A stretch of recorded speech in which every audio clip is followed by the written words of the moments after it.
जालना नांदेड महामार्ग जमीन अधिग्रहणाबाबत पुन्हा सुनावणी होणार। आमदार अर्जुन खोतकर यांची माहिती।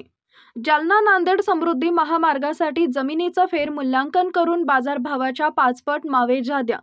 शेतकऱ्यांचं जिल्हाधिकारी कार्यालयासमोर लेकरं बाळांसह आंदोलन। देवमूर्ती गावच्या शेतकऱ्यांचं आंदोलन। आज दिनांक 27 रोजी मंगळवारी दुपारी 3 वाजता शेतकऱ्यांनी जिल्हाधिकारी कार्यालयासमोर आंदोलन केलं। यावेळी आमदार अर्जुन खोतकर यांनी शेतकऱ्यांची भेट घेतली, तसेच शेतकऱ्यांच्या मागण्या जिल्हाधिकारी यांच्या समोर मांडल्या। यात शेतकऱ्यांनी दाखल केलेल्या आक्षेपांबाबत पुन्हा सुनावणी घेण्याचं जिल्हाधिकारी यांनी मान्य केलंय। त्यामुळे पुन्हा सुनावणी होऊन शेतकऱ्यांच्या समस्या सुटतील अशी अपेक्षा खोतकर यांनी व्यक्त केली आहे। जालना नांदेड समृद्धी महामार्गासाठी जमिनीचं फेरमूल्यांकन करून बाजारभावाच्या 5 पट मावेजा द्या या मागणीसाठी आज जालन्यातील जिल्हाधिकारी कार्यालयासमोर आंदोलन करण्यात आलं। जालना तालुक्यातील देवमूर्ती हे गावच्या शेतकऱ्यांनी आंदोलन केलंय। या आंदोलनात शेतकरी त्यांच्या लेकरा बाळांसह सहभागी झाले होते। आंदोलनाच्या दरम्यान कोणताही अनुचित प्रकार घडू नये यासाठी पोलिसांनी चोख बंदोबस्त तैनात केला होता। सरकार आणि प्रशासनाकडून मागण्या मान्य न झाल्यास जिल्हाधिकारी कार्यालयात येऊन गनिमी कावा पद्धतीने आत्मदहन आंदोलन करू असा इशारा शेतकऱ्यांनी दिलाय।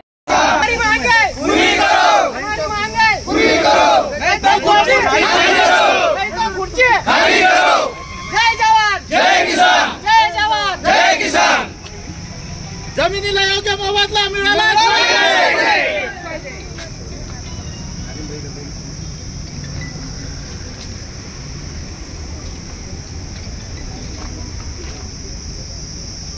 शेतकरी एकजुटीचा शेतकरी एकजुटीचा काय ना आता सगळे कुटुंब महिला लेकरं बाळ सगळे घेऊन आला होता। सगळ्या परिवारासोबत आले। ग्रामपंचायती पाहिले नाही, त्याला कलेक्टर पाहिला आता आज काय ठरवलेलं आहे माहिती का? आता आम्ही सातत्यानं मागे 15-20 दिवस आंदोलन केलं, आपण सगळे आलात, आम्ही ऐकून घेतलं।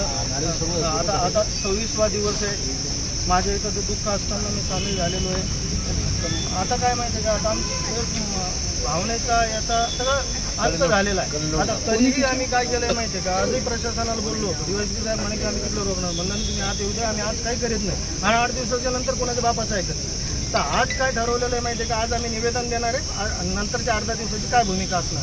तर आमचं असं निवेदन आहे आता की आम्ही मागतोय तेवढा मोबदला द्या, नाहीतर प्रकल्प रद्द करा। तुम्ही सिडकोला देताय, सिडकोला तुम्ही बाजारभाव ग्राह्य धरताय, आमच्याकडे बाजारभाव ग्राह्य धरलेला नाही। रेडी रेकनर वाढलेला नाही, ती काय आमची चूक आहे का? सोनं 26,000 होतं, आज 1 लाखावर आहे। तर आमचं सगळंच तुम्ही कडेलोट करायचं ठरवलं ना, मग आता आम्ही काय समजलं, सगळे लेकरं बाळ आमच्या घरचे सगळे आणलेले। आता आम्ही सगळे येत्या काही काळात आत्मदहन करणार सामूहिक, तिथं सामूहिक। मग आत्मदहन करायचं तर मग आम्ही काय करणार, आमच्या जमिनी काय कामाच्या? तर दानपत्र कलेक्टरच्या नावानं दानपत्र आणणार आम्ही सगळ्या जमिनीचं। आमच्याकडे गुरं ढोरं वासरं शेती साहित्य जे काय आहे ते आम्ही इथं आणणार। माझ्याकडे 400 गाई आहे, महाराजाकडे 50 गाई आहे, ज्याच्याकडे 1000-2000 गुरं ढोरं आम्ही इथं आणून घालणार, इथं येणार आणि इथंच। मी सातत्याने माननीय दिलीपजी राठी यांच्या नेतृत्वामधलं जालना नांदेड समृद्धी महामार्गाचं आंदोलन या ठिकाणी हाताळतोय आणि माझ्याच बोलण्यावर त्यांनी उपोषण सोडलं। खरं तर मला स्वतःला आता लाज वाटते की सरकारच्या वतीनं शब्द देऊन सुद्धा प्रशासनाने फार मोठी मजल त्यामध्ये जरी नशी मारली तरी अनेक गोष्टी त्यामध्ये प्रशासनाने आमच्या म्हणण्याप्रमाणे केलेल्या मला जाणवल्या। आज ही जी अशक्य गोष्ट होती ती माननीय दिलीपजींनी लावून धरली। या ठिकाणी आम्ही तुम्हाला काही रजिस्ट्र्या दाखवतो आणि त्या रजिस्ट्र्यावर तुम्ही हिअरिंग पुन्हा घ्यावी। माननीय जिल्हाधिकारी महोदयांनी ते मान्य केलं। मागं जाण्याचा अधिकार नसता तरी त्यांनी मागं जाऊन ते पुन्हा डबल हिअरिंग घेण्याचं मान्य केलं आणि मला असं वाटतं की त्यामध्ये या शेतकऱ्यांनी पुरावे दिल्यानंतर न्याय शेतकऱ्याला मिळेल।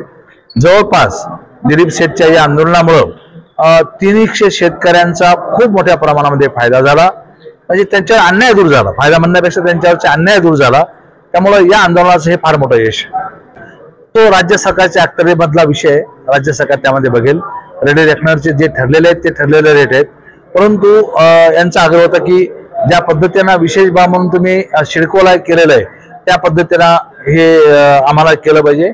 आता काही गोष्टी आम्हाला बाहेर बोलता येत नाहीत। मी प्रयत्नशील आहेत, माझ्या शेतकऱ्याला न्याय देण्याचे वचनबद्ध ते करण्याचा प्रयत्न मी करतोय।